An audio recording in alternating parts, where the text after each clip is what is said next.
Oh, hello, Sherry. How are you? Hello, I am so happy to be here with you two. I love your smiles.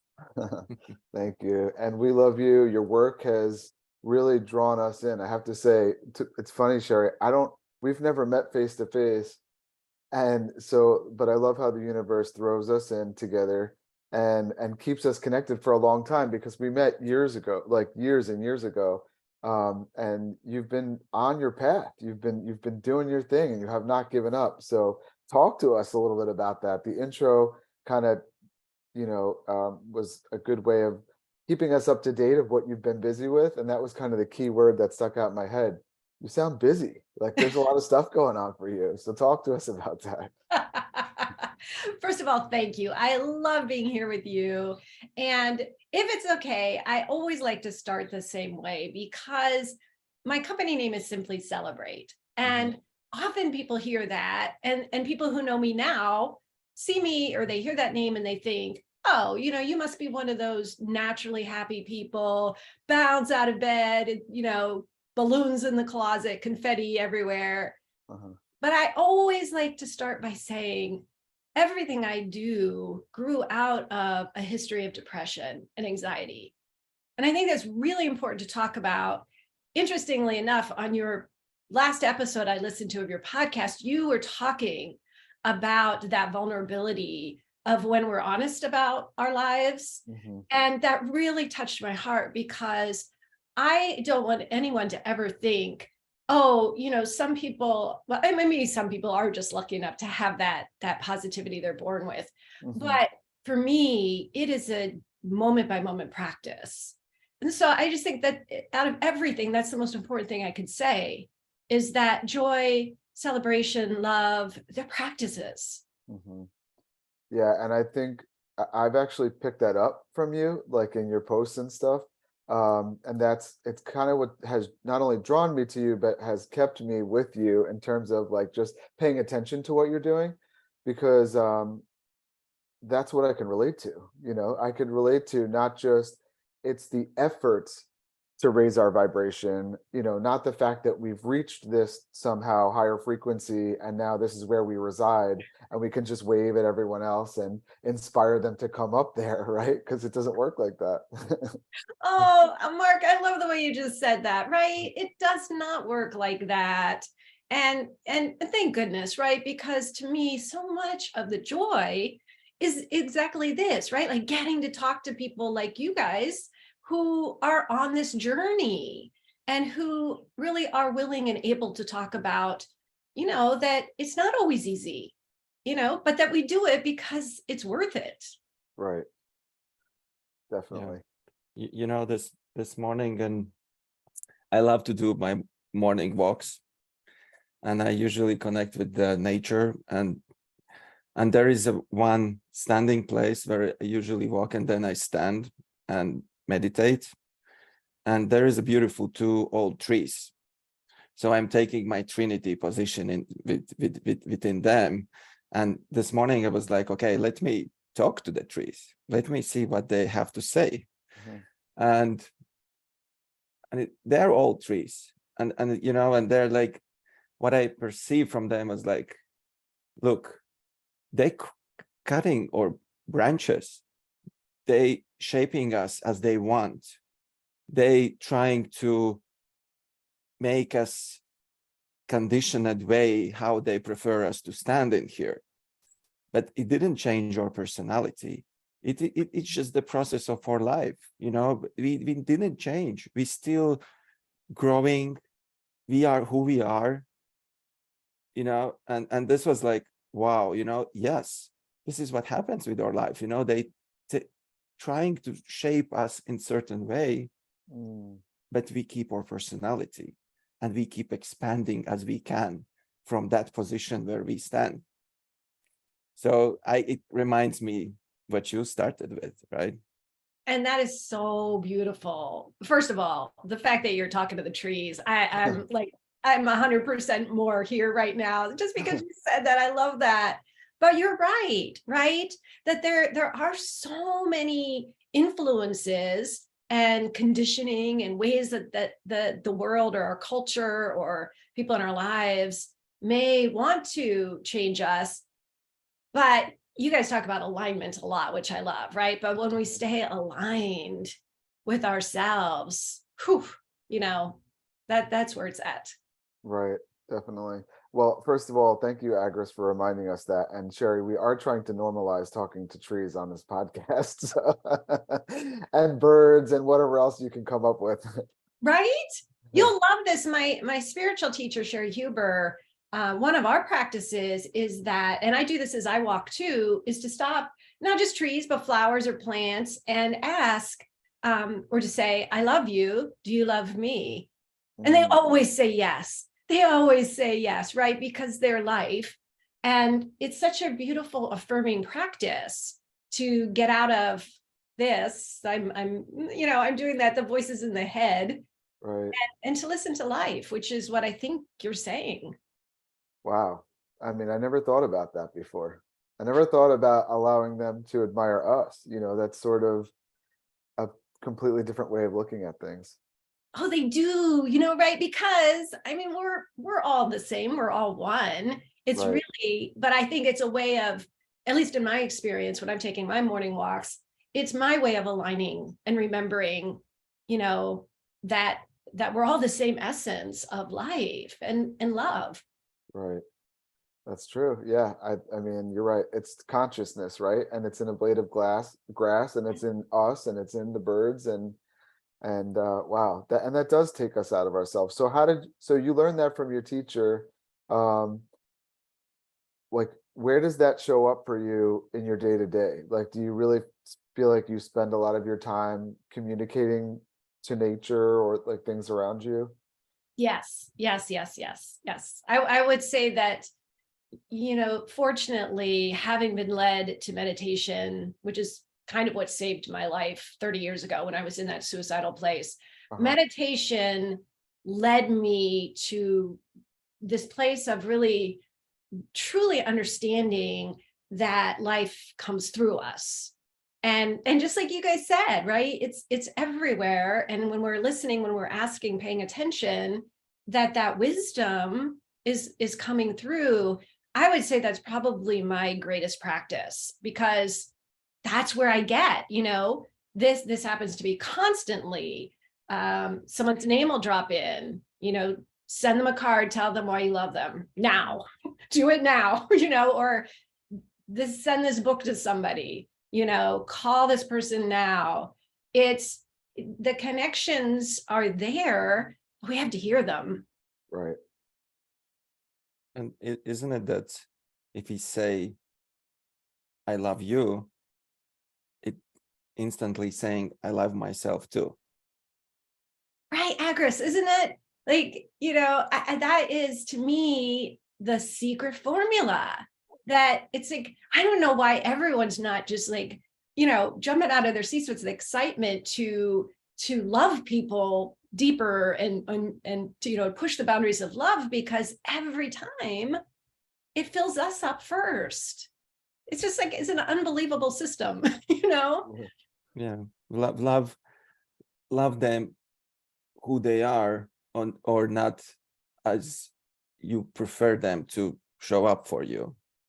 And this is what I received as well from those trees. Like, we love you who you are, and we love who we are, right? It's like instant acceptance without really telling someone, like, if you will be like this, then I will love you. Oh, right. Yeah. And I know, I love that we're talking so much about nature, right? Because so much is right there. I have a hibiscus plant right outside in my studio deck. And I make audio recordings all the time to sort of talk to myself. Life comes through. But I was making a recording about how much I love this hibiscus. And I was noticing all at once, there were blooms, bright red blooms, beautiful, alive. There were new buds, that hadn't yet even kind of like opened at all. And there were crumpled up, dead blooms, and all of them equally beautiful. right? Like equally beautiful. And just like you're saying, it's like that's nature is always showing us. Like we wouldn't want, like, what would it be, what would it be like if we didn't have all those stages of life being demonstrated for us? We would think just there was this one little, like you said, Agris, like this is how you have to be beautiful. No, no. And this is what I actually perceive as well. It's actually nature, everything, and not only nature, humans, whatever we see outside of us is our projection, and the way how we see the things from within. Because as you said, if the light goes through you, it means you're like a projector who just it's like you're like type of mosaic inside, which just create like those lights start to go through different corners within, and then it just comes out and see whatever we are within, from our perspective, from our personality, from our being, true self, authentic beings, even it's sadness or happiness, it is what we see. And this is beautiful place to be and experience this in this physical experience. Was so beautiful. That was a poem right there, wasn't it? I know, yeah. You better write that one down, Agris. It will be in the record, so. Yeah. Well, it's funny you said about the meditation, because I'm a huge advocate of meditation too. And it also was the single, I would say, most responsible thing for my healing through depression and anxiety myself. But what I've come to learn recently, and Agris is someone that keeps me honest with this, is that is, can you take that outside now? Like, can you take, because I spent one of my past lives in a cave, like literally the whole life in a cave. So that's my comfort zone, like when the world gets too crazy and too chaotic, I'm just going to go into the cave and meditate, shut everything down, put the blinders on, like cut off all my senses, and I can get to that place of inner peace, and I can do things in there, but I know that this lifetime is not about that. This lifetime is about getting out there. So, but it's kind of like my go-to, and one of the reasons why I'm so excited that you're here today is because I feel like you're an expression of that, right? Like your book is about things that you can take action on, right? So it's how do we express love? So talk to us about that. Oh, happily, yay. If I might just give the tiny little bit of background, because it relates to what you just said about meditation and how I went from there to action, because I think that's really important. So when I was in that deep, dark suicidal place and was led to a meditation class, what happened for me is that on one of the in-breaths, I had felt like everything was closing in on me until that moment, until that in-breath. It was like an iron wall closing in. And on one of the in-breaths, I heard a compassionate voice in my head say, I don't want to kill myself right now. And it was like that, like a moment. And it was like a pinprick of light in that iron wall closing in on me. And what that did was that showed me that a moment, like anything can happen in a moment. Like everything can feel different if I'm in a moment. And so the process that I went through then was at first just kind of looking everywhere, like trying to notice when there was a moment of well-being so I could stay alive. It was basically just survival.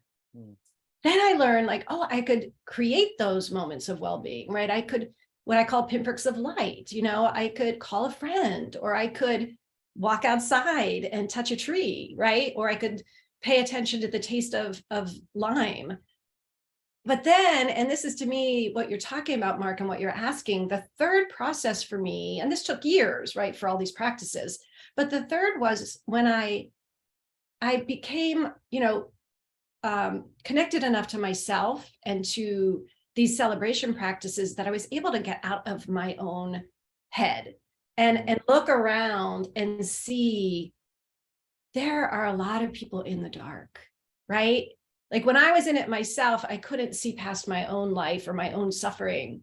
But when I got healthy and when I started to heal myself, and when I started to see, even if it was, not necessarily people being as depressed or suicidal as I was, but maybe someone was having a bad day, or maybe somebody was grieving a death, or maybe someone was feeling like they lost their dream, whatever, we all know, right? There are just so many countless ways people are in the dark. And that was what propelled me to take action, right? Like that was where the meditation got me connected enough to understand the power of a moment. But then understanding I could create pinpricks of light for other people in a moment, right? And that's where Say It Now came from, right? That's where it came from, which is that it's not just a good idea to express love. It's necessary. People's survival is at stake a lot of times. So we have to remember that. It's, Right. it can be a hard journey. It can be a beautiful, joyful journey to be human, but there are moments where people are struggling. Right. Your beautiful expression of remembering, because this is all we do.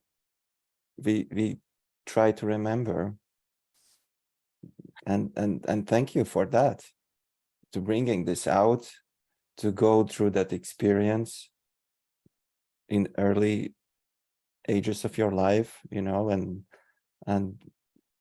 even though it sounds like it was really dark place, but we know that from dark comes light, right? And it's beautiful. And you help to remember people how it is to live this life in abundance, right? In this beautiful state of love and happiness. Right. And it is an interesting thing what you're saying about remembering, right? Partly I told you guys I make audio recordings. Well, these are recordings where it's like, I must have hundreds of them that say, this could be the last day you're here. This could be the last day your mom is here. This could be, we don't know. And I have to remind myself all the time that this moment now is everything.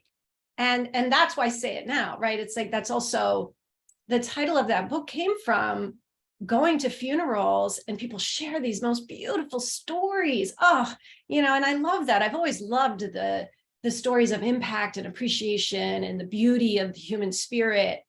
But inevitably, people would say, I wish I had said that to them. I don't know why I never said that to them. And I would say, yeah, we need to say it now. We need to say it now. And say it again tomorrow, and say it next month, and say it until people die. Say it after they die. Just keep saying it. We have to remember. Why do you think it's so hard for us to do that?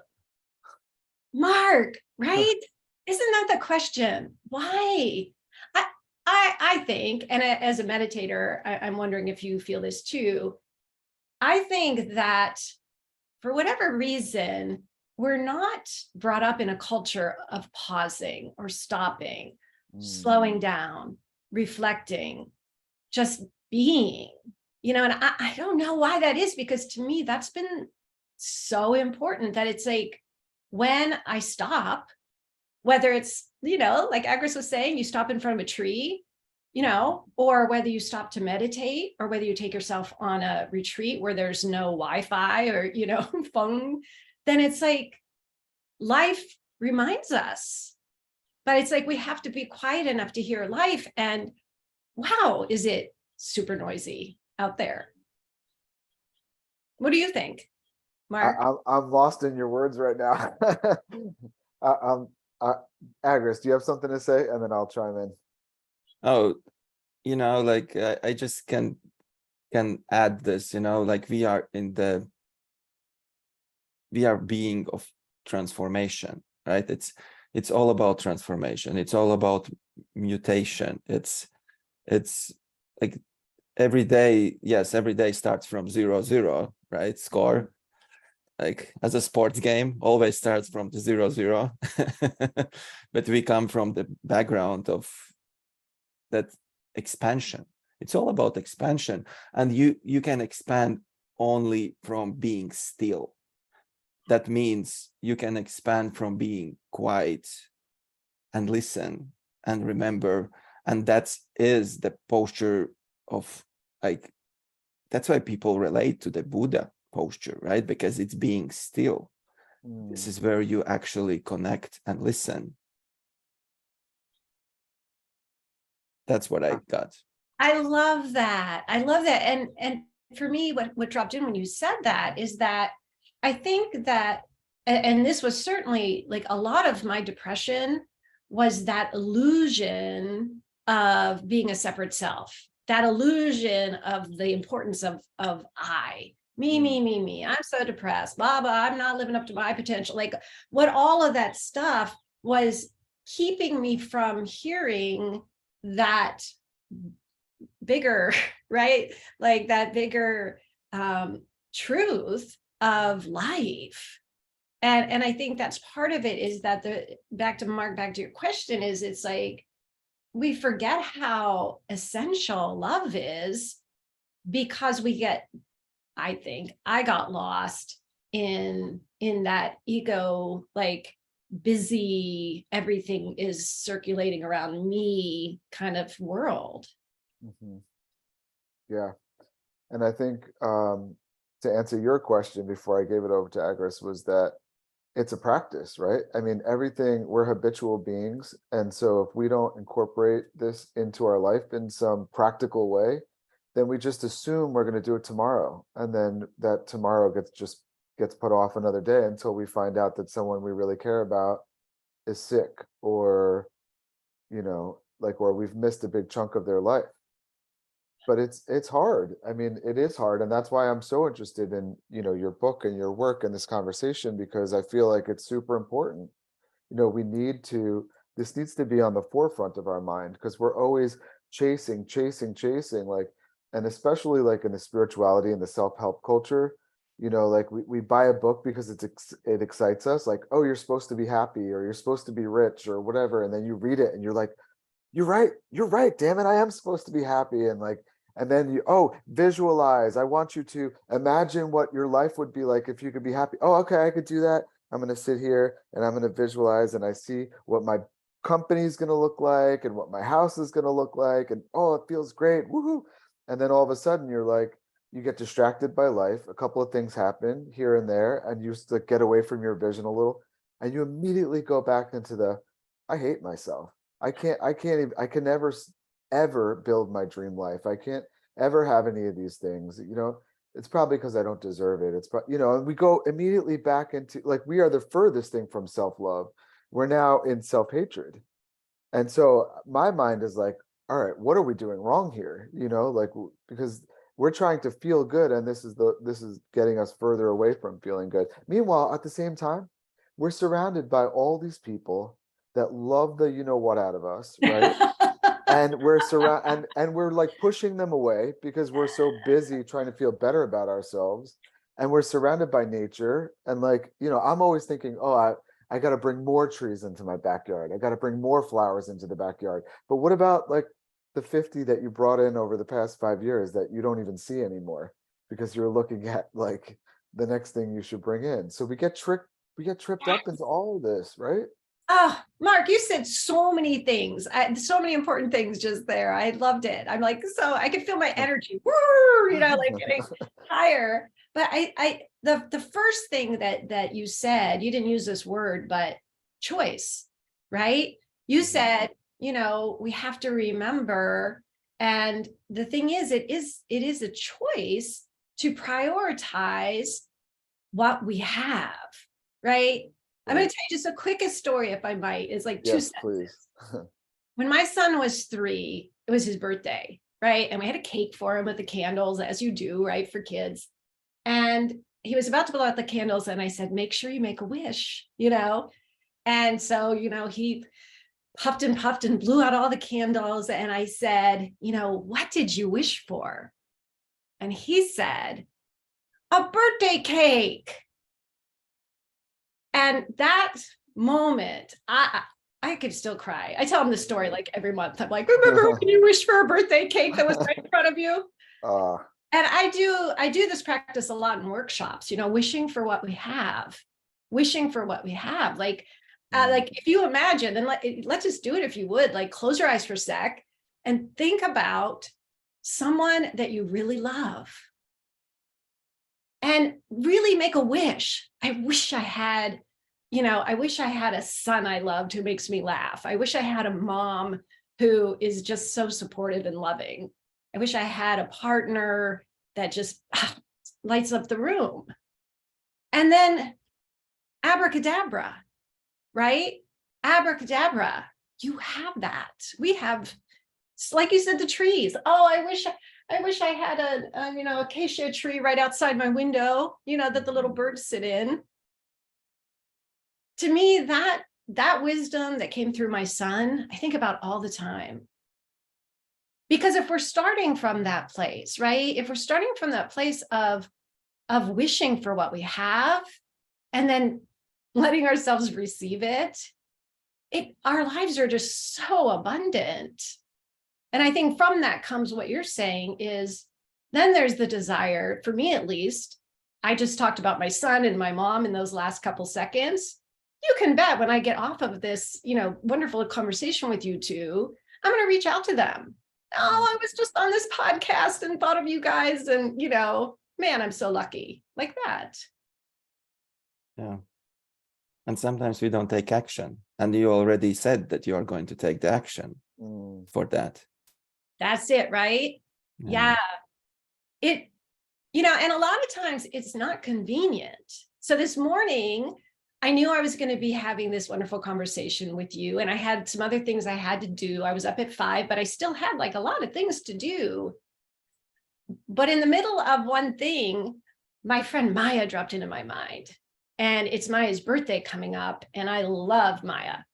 And I thought, oh, I have to put a card in the mail right now, and then I thought, oh, I have some wonderful photos that she's never seen. I'm going to print them out, and put them in this card. And my mind was like, "Ma, you can't do that. You don't have time. You have these more important things." Well, there's nothing more important in that moment than my friend Maya. And so it's a matter of, right? Like I did it right then because I knew if I didn't, I wouldn't do it. Yeah. And then it's like days would pass, or maybe weeks would pass even. And this way it's like, she'll get that card with the photos, and then we'll have a conversation, and we'll be, the way that she put it once was, she said, it's like each of those love actions, it's like you're sewing a tapestry of your relationship. And it's like one more colorful thread in that tapestry. And it just gets more beautiful. And I love that. And I have a question, actually. Yeah. So I think this, what you describe just about your friend Maya, it comes from your self-centered person, right? You are self-centered and you know what is important within you. And isn't it that we sometimes sort of sabotage ourselves as well? Lots of times that we receive that voice within always, like, oh, this is what I need for me, and it's not ego, it's just that something important about yourself. And then you, like you said, oh no, I have this, I have that, I don't even have a time to do it for myself. And how it comes so much often, right? For myself even as well, for many people, I think. So what's your suggestions in those moments? Yeah. And Mark, don't forget what you were going to say, because you had something important. Keep that in your head, okay? I will. So Agris, are you saying that it's like a lot of times those things drop in, like maybe I need to cook myself a healthy meal? Are you saying things like that it's like, oh, but I don't have time, right? So, right. And if you heard my own sort of journey of healing, the first part of that really was taking care of myself. I don't think I ever could have gotten to the place where my life is dedicated to expressions of love and appreciation for others if I hadn't fully taken care of myself. Because that's everything. You know, we know that cliche, but there's a reason it's a cliche about, you know, we've got to fill up our own well before we can give water to others. I mean, the reason that that's such a cliche is because it's true. We can't. I mean, we might be able to do it for a short amount of time, but we're going to burn ourselves out. So I'm a big advocate, big advocate of quarterly retreats that I take myself on to replenish and to kind of connect, you know, to what this human needs. And of course, then it's like, and I'm sure you too, because I know who you are, it's like the morning routines that start the day with meditation, with movement, with healthy food, with, you know, sort of getting this person taken care of. Mark, what were you going to say? Two things. One, I was going to say, you know, your book is called Say It Now, right? Your company is called Simply Celebrate, right? And I don't think you could have come up with better titles for either. Why is that important to me? Because you're not saying eventually say this, you're saying say it right now, literally right now. And I'm terrible at that. I'll be honest with you. I have all these great ideas and I want to, and then I'm going to do this and I'm going to put this idea together. And like, I love it. I have these creative ideas, but then sometimes they don't pan out because we let them build and build in our mind. And then we have to tend to the things that are right in front of us. And then it gets pushed to the back.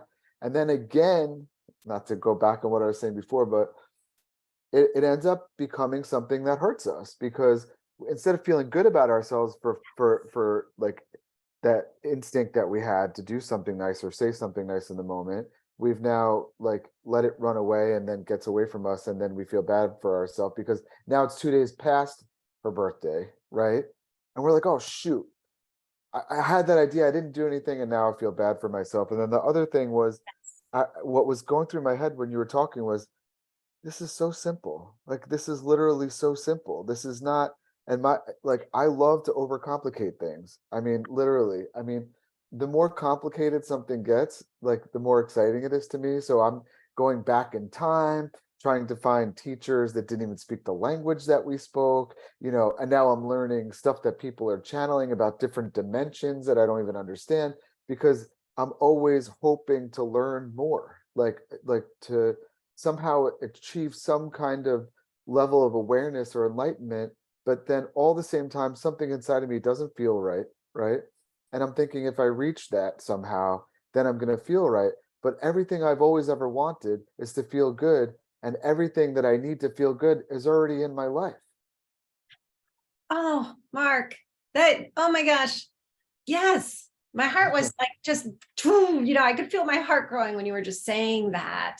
You know, so one thing, first of all, I really want to address what you said about, you know, people often feel terrible about people they love in their lives, right? Because they haven't, just like you said, they missed the birthday or they didn't say what they wanted to say, or, you know, and one really important thing, one of my biggest practices is appreciation, no matter how long it's been. So I'll give you an example. My mother, when I was 16, gave me a ring. It was a tiny heart-shaped ring with a diamond. Mm-hmm. I hated heart shapes. I don't know why. Like most girls love that. I didn't. And I don't like diamonds, never have. And when I was that age, I, you know, as a lot of teenagers are, very self-centered. I didn't see my mom. I didn't see her as a person. And I'm sure I said like, thank you, but not with any true heart.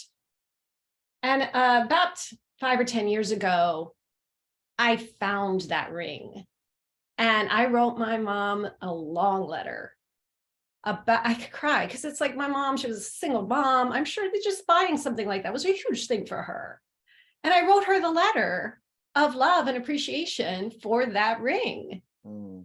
And I want to tell people that it doesn't matter if it's 2 days or 10 days or a month after their birthday.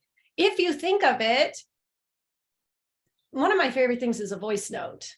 I mean, you on your phone. I don't know if you guys ever leave them, but it's like there's an audio recording app on everybody's smartphone or whatever you can record on. And you're like, oh my gosh, you just dropped into my mind. It was your birthday. I was thinking about you on your birthday. I'm so sorry I didn't reach out, but I love you so much. Can I just tell you 3 or 4 like reasons why you've made such a difference in my life? And, or, here's a memory that came up, or let me play you some Bruce Springsteen. Because remember when we listened to Bruce Springsteen together when we were teenagers, like in that moment, just make it right. Like there's no time limit, I mean, in fact, I sometimes will intentionally send people birthday messages the next day or 2 days later, because I know that all that hoopla has, was there on that day. And that it's like, sometimes it's a letdown after, the birthday's over. And it's like, where'd everybody go? Right. Yeah. So there was something else truly important you said, but I got totally lost. I forgot what you said, Mark. Well, I mean, to me, it's just that we, instead of, we make things overcomplicated, basically. That was it, right? We do. And that was what you said that really touched my heart. When you said, I have everything right here that makes me happy. Now, part of it, I'm projecting that part of what makes you happy is learning. I know that, you're like, and that's great. But it's not about like, when I learn this thing, that's when I'll be full or happy or, it's that that part of what you have in the moment that makes you so happy is growth and learning and expanding your mind. But I think that the piece of it, and you're right, like, I didn't think of Simply Celebrate and I didn't think of Say It Now, right? Those were gifts from wherever creative ideas come from, right? However life chooses us. Like, I know I was gifted because I, like you, Mark, it's like would complicate everything. Well, like the example with my friend Maya today. 30 years ago, before Simply Celebrate was given to me as an idea, I wouldn't have sent that card right away. I wouldn't have printed the photos because I would have thought, oh, I have to go buy her something. And then, oh, I can't do that until Saturday. And then, you know what I mean? I would overcomplicate it to the point where I wouldn't do things. And then I'd feel awful. I'd feel awful that I didn't do anything. I missed the birthday. Then I'd be ashamed. And then I wouldn't reach out. And then, a friendship might just peter away because of my shame. And Simply Celebrate, I think, we're given just what we need, right? Like, simplicity is not easy for me. And so, yeah. I learned this. It's one of my life's themes, like, it's not what you expect to be, but it is what it is, right? That's the process. It's all about the process itself. And I've been in those whole situations so many times because I've been traveling the world, many places living, and always you think, oh, when I will go to that place, my life will change, or if I will have bigger house, I will have more meaningful life, or whatever, it's literally the same within, right? You always projecting, expecting something what you kind of want, but doesn't really love what it is right now. So that process itself, which is amazing. Yes. Right. It's the birthday cake, right? It's like, it's why that story is so important to me. It's like that it's like right here, like if we're right here, which I feel like, even though we're on video, I feel your presence, both of you, right? Is there anything more, right? Like in this moment, I'm so happy. My own teacher, she always says that, like, there's just so much happiness you can feel, and we can have that, like right in this moment. Like, I have everything. I've got these 2 amazing people smiling at me and having like meaningful conversation, and I can see nature outside. The trees are waving at us, right? Like, yeah. I loved when you said about there is really no time and space. It's just emotions which you can tap into past any moment, and really to tell someone those meaningful things or remind about them, right? Just to say, I'm thinking about you, isn't that beautiful? And it can be, there is no time and space for that. It's just whenever we want. I know. And you know what else? And I think this is great for anyone like me, or I project with you guys who are busy people, right? Busy people. So I started doing something, I don't even, again, it was a gift that came to me, dropped in, to set up 15-minute, I call them coffee clatches, with people who are part of my Simply Celebrate community. People who listen to my weekly love grams or whatever, just to have like 15 minutes with them. And I saw like 15 minutes is like an amazing amount of time to connect with someone. I don't often think that way. Typically I think, oh, if you're gonna have a call, it's a half an hour or whatever. And even, I started practicing with even smaller amounts of time. Can we get on the phone for 5 minutes, or can we have a Zoom for 5 minutes? And the amount of love that can get conveyed. And the reason I say this is to what you're saying, Agris, that's like, it's not the time. I have a recording that I actually just heard yesterday morning where I was saying I had gotten on a call for 5 minutes with a friend, and we were laughing about something. And I said, that laugh was eternity. The love that we felt, that 5 minutes, it didn't matter how much time, it was the quality of it. And so this, to me, it's a big thing I'm working in, wow, what is possible? How much can we love someone in a minute? What do I do? How do I express that? What is that? How do I convey that? It's really fun. It's really fun. Yeah. I have those childhood friends, 2 of them. And usually when we get together, and probably it's just sometimes once in 2 years, or instantly when you get back with them, you disappear in that joy and emotions you experienced that time ago when you were young and fun and doing lots of silly things, and you become that person with them again.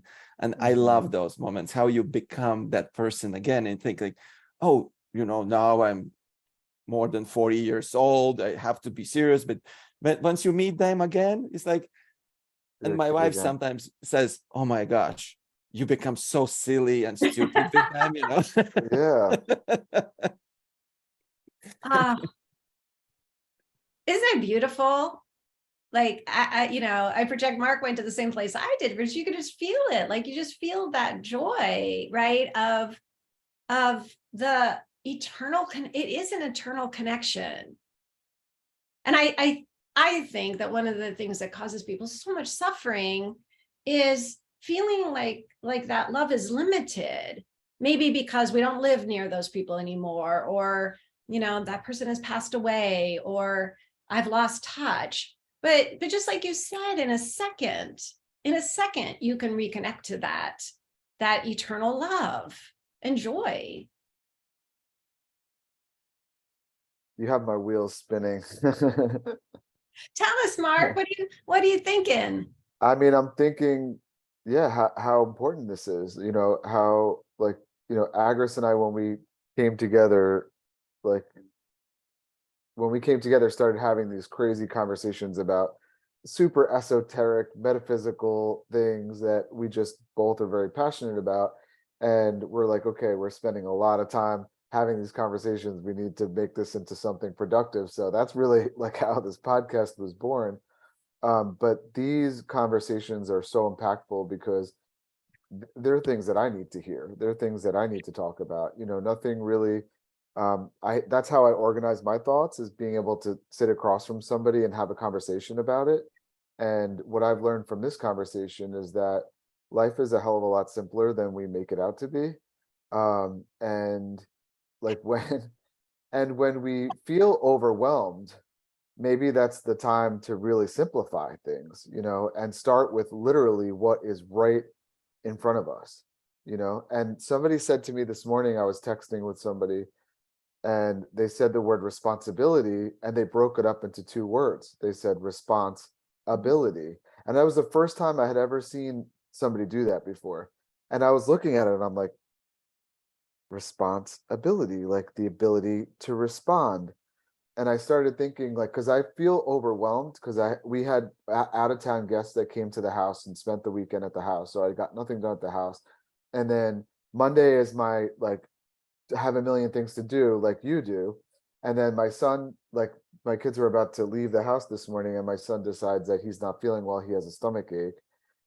So like right away, I'm being honest, I'm like, oh man, that's going to make things really difficult, but I was like, I'm not going to force him to go to school just to make my day easier. And I don't know, but it just compounded the stress that I was already feeling, like getting into the day. And then of course you go into your meditation because that's how I start my day. And the meditation wasn't what I usually needed to be because my brain was going, okay, but first we got to, and I could hear my son like running back and forth upstairs on the second floor, and he's getting all crazy with the dogs. And my mind is going, oh, this is not how I like Mondays to be. I need to be centered. I need to be calm. I need to be connected. And everything just sort of went haywire. And I'll be honest with you, I did hear that voice this morning that you were talking about, like send her the card now. And I ignored it and I paid the price for it. And I want to talk about that because, I heard the voice say, just because he was in my bed, right? And I was like, there's a TV over there. There's a TV upstairs. Like, why are you in my bed? Like, which is also my office too. So I was like, and the TV was going and it was so loud and blah, blah, blah. And he's going, and I had the voice like, just go in there and watch a movie with him. Just connect with him. Aw. And I ignored it. I said like, oh, that sounds like a nice idea, but I don't have time for that. And I think that would have been the antidote for what ended up being an argument like a little while later because, and I won't drag you through all the details. I'm just being like blatantly honest with you Yes. because my goal is always to have an amazing, incredible relationship with my kids, to run a great business, to do the things that I'm passionate about, to take care of my responsibilities.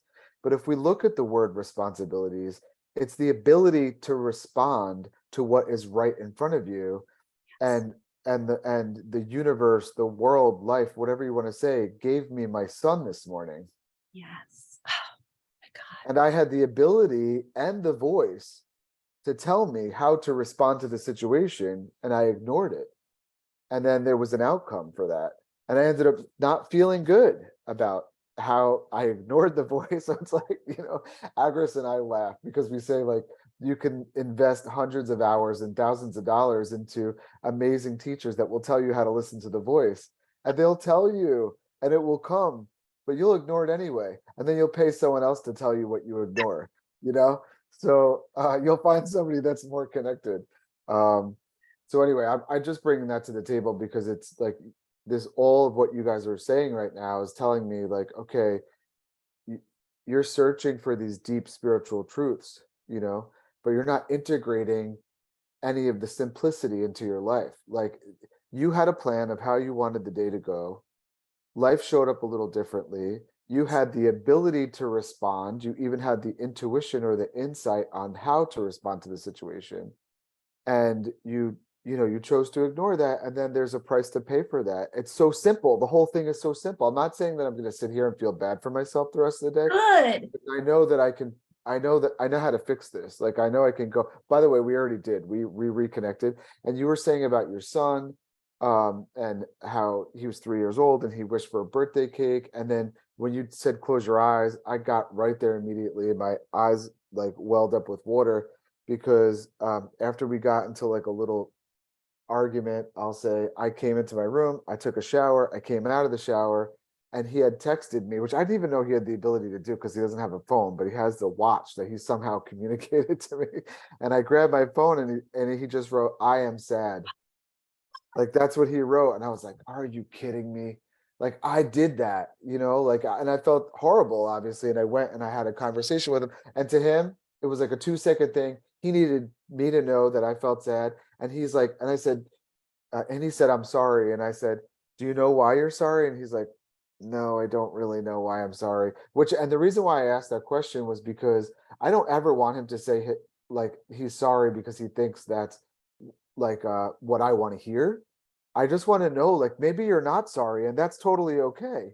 Like, maybe you misunderstand how I reacted, because I don't want him to interpret why I was frustrated. I was frustrated because I had a lot of stuff to do, and something got in the way of what I wanted to do. And Yeah. that has nothing to do with him, so I needed him to know that. And so that's why I asked that question. Do you know why you're sorry? He's like, no. Do you know why I got upset? No, I actually don't. And then I had an opportunity to explain it.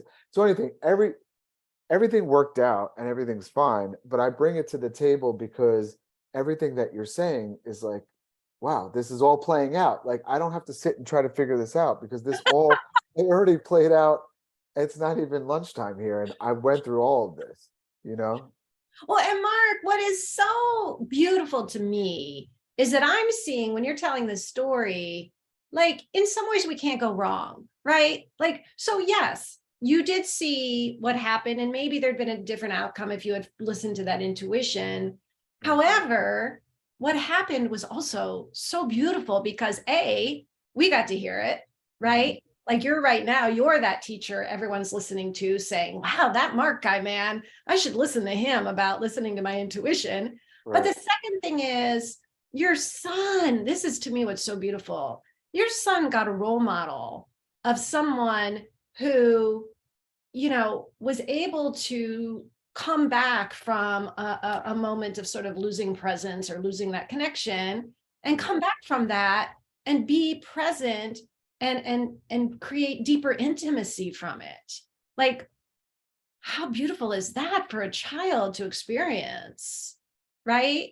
Right. Well, thank you for saying that. And I guess it's inevitable, right? Like we as parents, even as spiritually evolved as we like to think that we are half the time, um, yeah, we sometimes play a certain role, but at the end of the day, we're human beings. And also, we have a ton of stuff that we've been through in our life. And I don't know about you, but for me, this I'm 45 years old, and I'm just starting the healing process for stuff that happened when I was a kid. And I imagine that this is going to take decades. So I have to give myself a break sometimes when we go into reactive mode, as opposed to responding to life, that we're just reacting. Like, I know that this is going to be the way that I'm going to behave sometimes, and like, I have to find ways to deal with that, and they need to see that, because that's going to be them too. Like, just because we're a little bit more conscious, or we like to think we are as parents, because this is the work that we do, like we're aware of it, we're around it. But it doesn't mean that our children are still not going to have their own, like, trauma, their own, like, experiences. So that's going to show up in life at some point. And so I feel like this is just kind of my own thing. You could tell me what you think, but I feel like it's kind of important for us as parents to make mistakes and fall on our face and screw things up, because they're going to do that too. And we're helping them to see that that's okay, and it's fixable. Yeah. I mean, you two, this is one of the things that it's like, I can't remember which episode I was listening to, but where you two were talking about that it's like the depth of connection when we are honest about, what's going on for us, which is what you're talking about. Like, I make mistakes, our kids need to see that. I mean, we all have that, like, or at least I do. I'm old enough to remember like the Stepford Wives and that whole thing about just like, everything's fine, everything's fine, everything's fine, that kind Right. of like our kids are super, super intuitive. They know stuff is going on. And so when we talk about it, like you did, it's beautiful. And it reminded me of what Agris said. When you said like every day we're back to the scoreboard zero, right? We get to start again. And for me, even a day is too big. That's why I live in moments. I just live in moments. Oh, brand new moment. Okay. I can get out of the shower and I can go, talk to my child. Brand new moment. Mm. It's such a gift. And it's I for me, even after all these years, that's still like just moments. Like and we always have a new one. I mean, it's so, like, I'm coming from sport background, obviously, and there's usually been, like, no matter how many points you scored or how many you missed, whatever, that each moment starts from that moment. So you have to forget that, and doesn't stand in front for you, because that's how we can see, you know, when we study the beautiful game of sport, you can see that one team can dominate first half, and then they just they think that the job is done, but somehow they lost it at the end, right? And it happens, you know, there's so many things we can just absorb and have fun from. Like, Mark, listen, what you just described, and I'm really grateful you did it, because I think, isn't it that happening with us all the time? But my thought, what we just like that came in was like, wow, if everything would be perfect, there wouldn't be point to incarnate even in this life.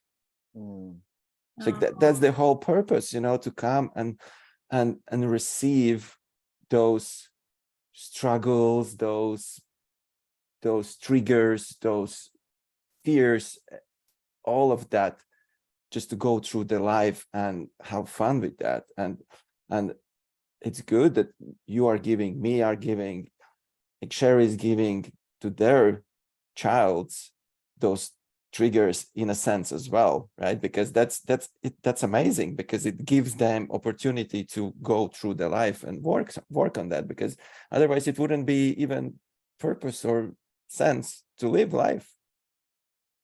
Right. Right. Yeah. And I'm thinking about those, like, Sherry, when you said before about the hibiscus flowers, because when they're in full bloom, they're so beautiful. And I remember we had one outside of our farmhouse, and like I couldn't wait for them to come into full bloom. I don't know why, like somehow I would took responsibility for this, but I loved like people coming up the driveway and be like, "Oh, and you got to come check out the hibiscus." But it was, I only did that when they were in full bloom because it was a specimen, right? And then when you said before, like, but I try to appreciate the ones that are wilted as well, like because there's beauty in that as well.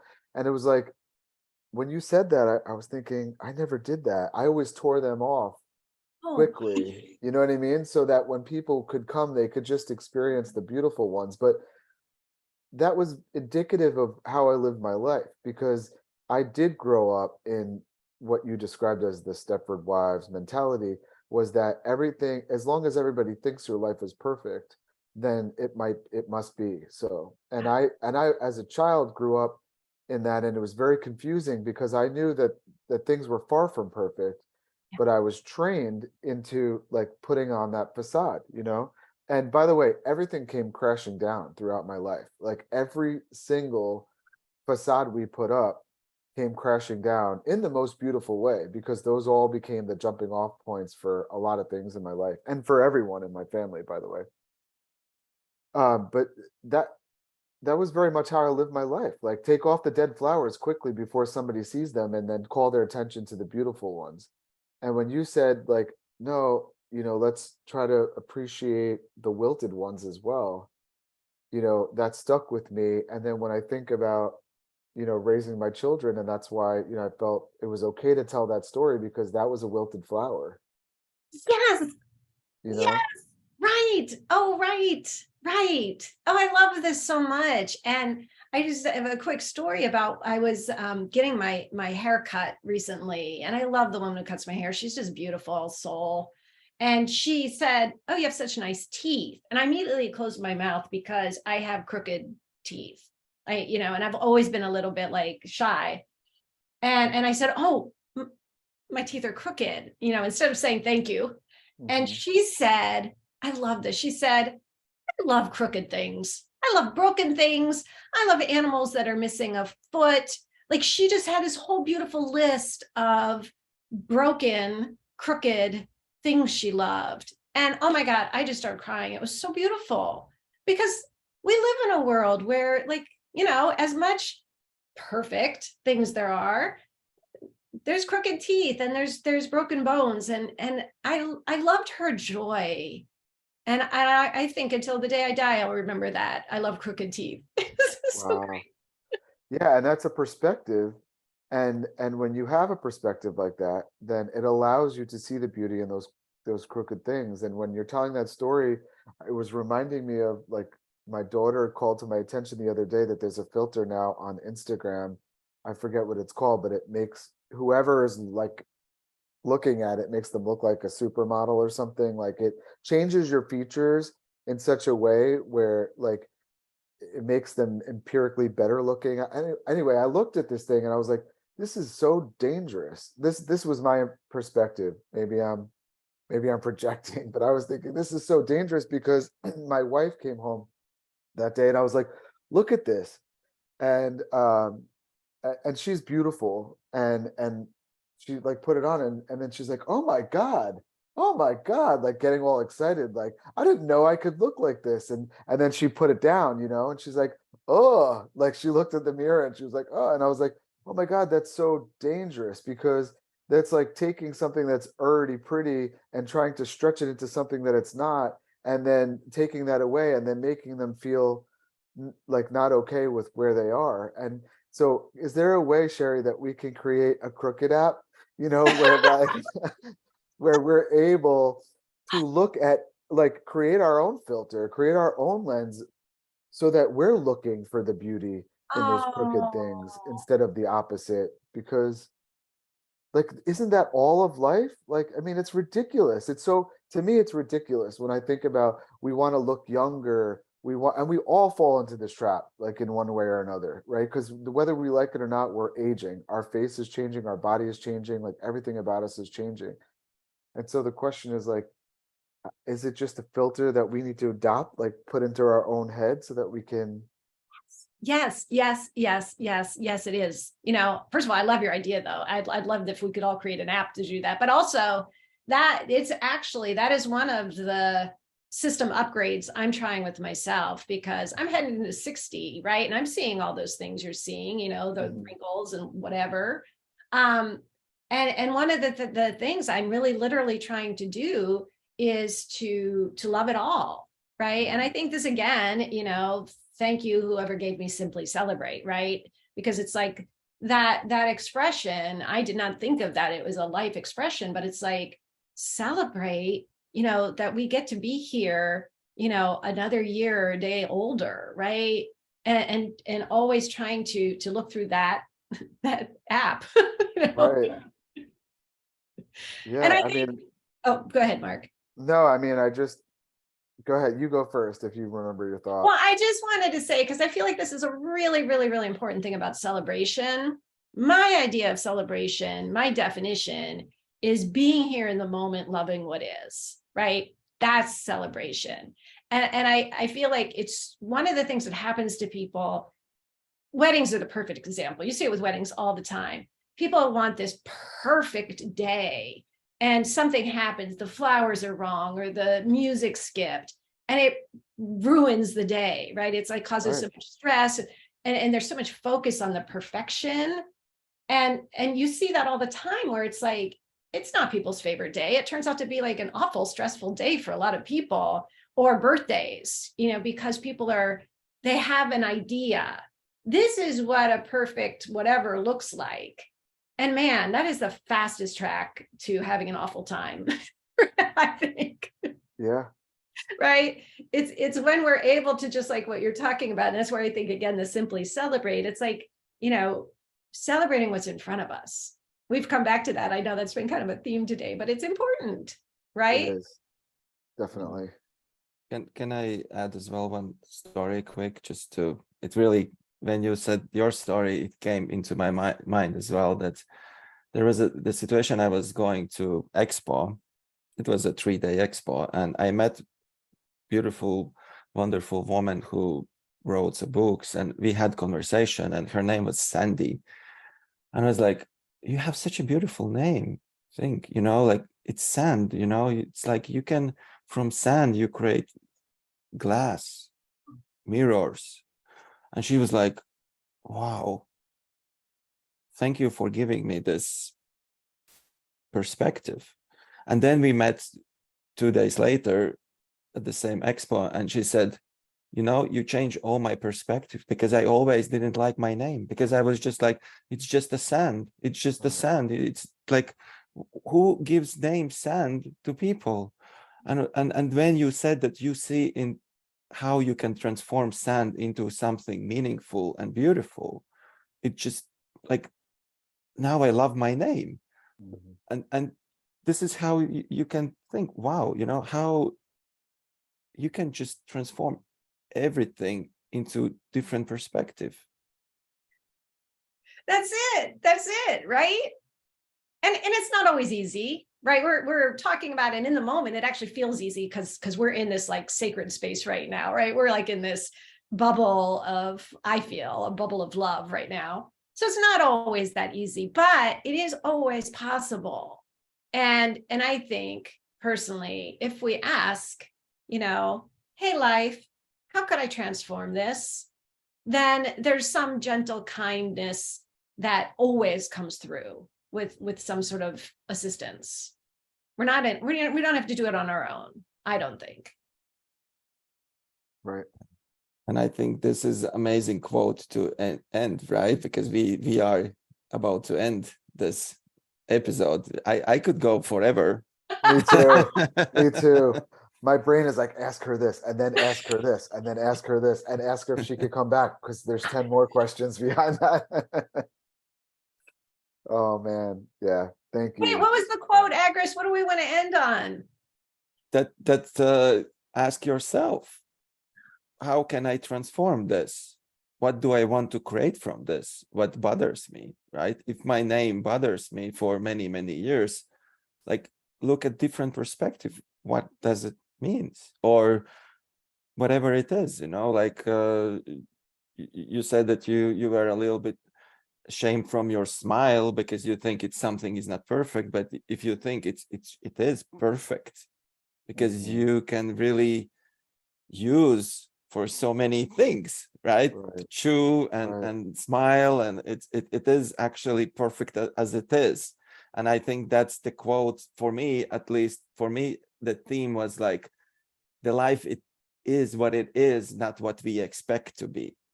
Just transform all your expectations and enjoy this moment in now. Oh, I really, honestly, I feel like I could sit here for the next 48 hours straight. We I could. have loved it. What a way. For me, it's still early morning, you know, it's not quite 10 o'clock. And what a way to start the day. You two have been such a gift to me. Thank you. Thank you. Thank you. And your gift to us. Yeah, definitely. This has been really amazing. So I want to make a toast to the crookedness of life. That's what I'll be looking Yay! for. Oh, wait, I actually have a glass. Clink. All right, yeah. Chin. Cheers. Oh, cheers. We all have some healthy water to drink. Yes, to the crookedness of life. Let's celebrate it. That sounds great. All right, thank you so much. And we'll be looking for your book, and we'll be checking out your website. We're going to put all that stuff on the link, because I think people need to find you and find your workshops and really incorporate everything that you talked about and integrate it into their lives, because this is some good stuff right here. So thank you. Thank you both. Have a wonderful day, you guys. Thank you so We'll much. see you later. Thank you. Take care. Bye-bye. Bye-bye.